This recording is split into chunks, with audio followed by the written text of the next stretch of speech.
5.15 million years ago, a time before written history, before complex societies, a time when our earliest ancestors were just beginning their journey. But even then, amidst the challenges of survival, a crucial shift was occurring, a quiet revolution that would shape everything to come. The rise of the human leader. Context. To understand this pivotal moment, we must first set the stage.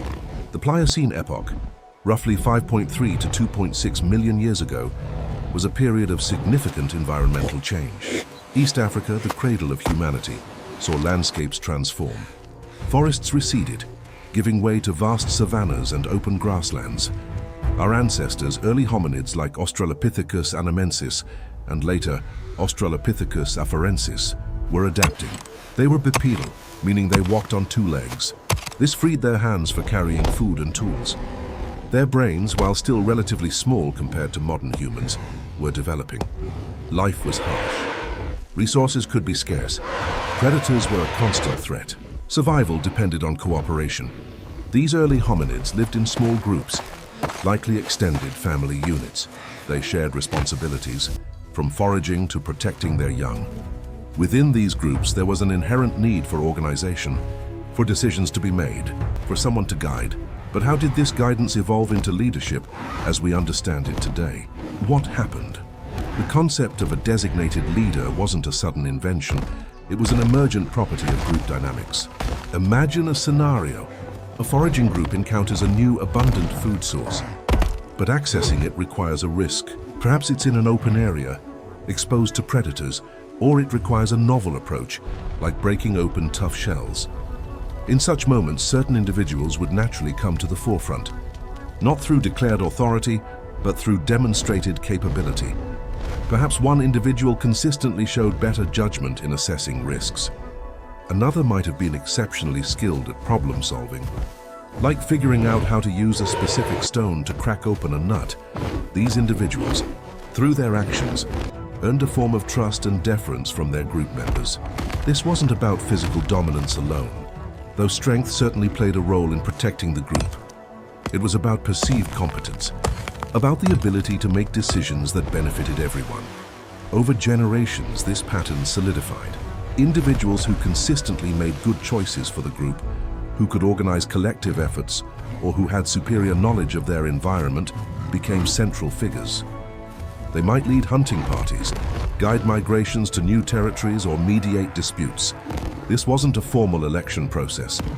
It was an organic recognition. A proto-leader would emerge because their contributions were vital for the group's survival and success. Their influence was based on what we might call earned authority. They were followed because they offered a path to safety, sustenance, or advantage. This form of leadership was likely fluid. Different individuals might lead in different contexts. One might be the best hunter, another the most skilled toolmaker, and another the wisest elder.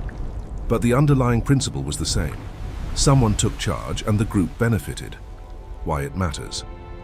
The emergence of human leadership, even in its most rudimentary form, was a monumental step.